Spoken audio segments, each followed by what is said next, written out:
Before he swung between skyscrapers as the world's most beloved Spider-Man, Tobey Maguire was just a scrappy kid, hustling auditions with a single mom by his side.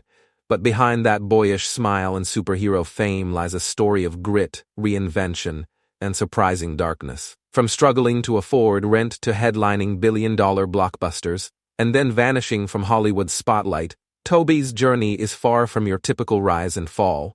What really happened to Tobey Maguire?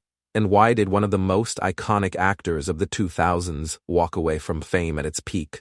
Tobias Vincent Maguire was born on June 27, 1975, in Santa Monica, California. His early life was anything but glamorous. His parents, Wendy and Vincent, were young and financially unstable. His mother worked several jobs to make ends meet, while his father drifted between different gigs, often vanishing for long stretches. Tobey's childhood was marked by instability. He moved frequently sometimes, living with relatives, and never stayed in one school long enough to feel settled.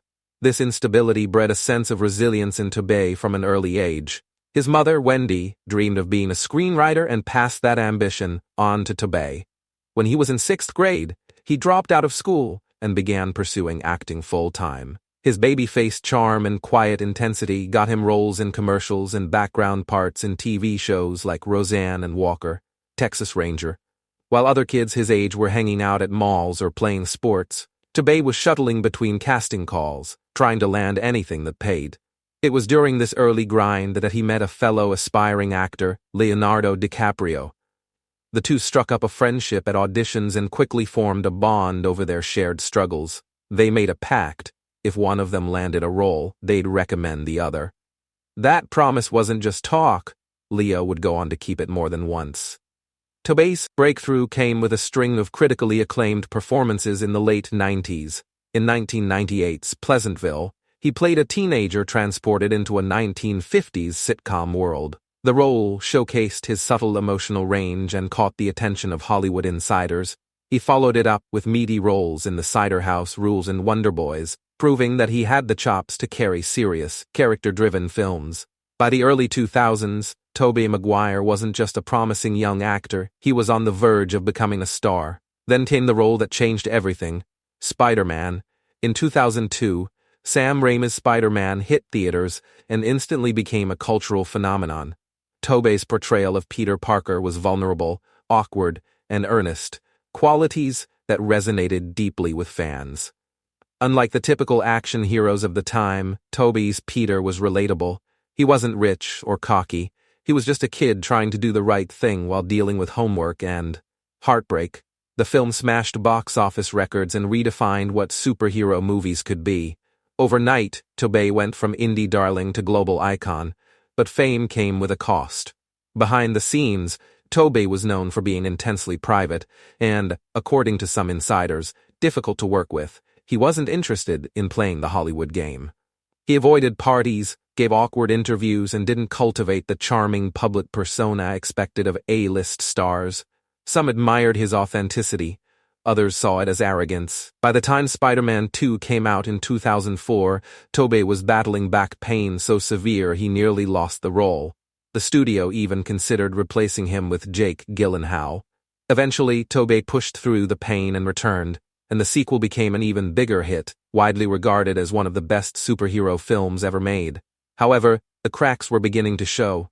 Rumors of behind-the-scenes tension swirled, and Tobey's name started appearing in the tabloids for all the wrong reasons. Most notably, he developed a reputation for high-stakes poker games and was reportedly part of a secret circle of Hollywood's elite gamblers. The underground poker ring was so infamous it became the inspiration for the 2017 film Molly's Game. Tobey's portrayal in the story, as a ruthless, manipulative player, shocked fans who knew him as the sweet-faced Peter Parker. After Spider-Man 3 in 2007, Tobey's career began to lose momentum. The third film, though financially successful, was critically panned, and plans for a fourth installment eventually collapsed. Tobey began to step back from acting, choosing instead to work behind the scenes as a producer. He founded Material Pictures and produced films like Seabiscuit and Pawn Sacrifice. While still involved in the industry, Tobey's on-screen presence dwindled. Years passed without major roles, and fans began to wonder, What happened to Tobey Maguire? His retreat from the limelight wasn't a breakdown, it was a choice. Tobey wanted a quieter life. He focused on raising his 2 children and maintaining a low profile. Paparazzi sightings became rare. In an era where celebrities shared everything on social media, Tobey was a ghost. Then, in 2021, he made a triumphant return. Rumors had been swirling for months about multiple Spider-Men appearing in No Way Home. When Tobey stepped through that portal, fans erupted. His return wasn't just a cameo, it was a redemption arc. The audience, now older and more nostalgic, embraced him with open arms. Suddenly, Tobey wasn't just remembered, he was revered. Today, Tobey Maguire remains a bit of a mystery. He's not chasing headlines or viral fame, he's raising his kids, producing quietly, and popping up now and then, usually when fans least expect it. His story is one of resilience, reinvention, and the kind of fame that doesn't burn out, but chooses to fade on its own terms.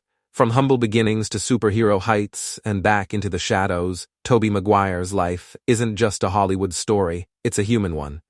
And maybe that's why, even after all these years, we're still fascinated by the man behind the mask.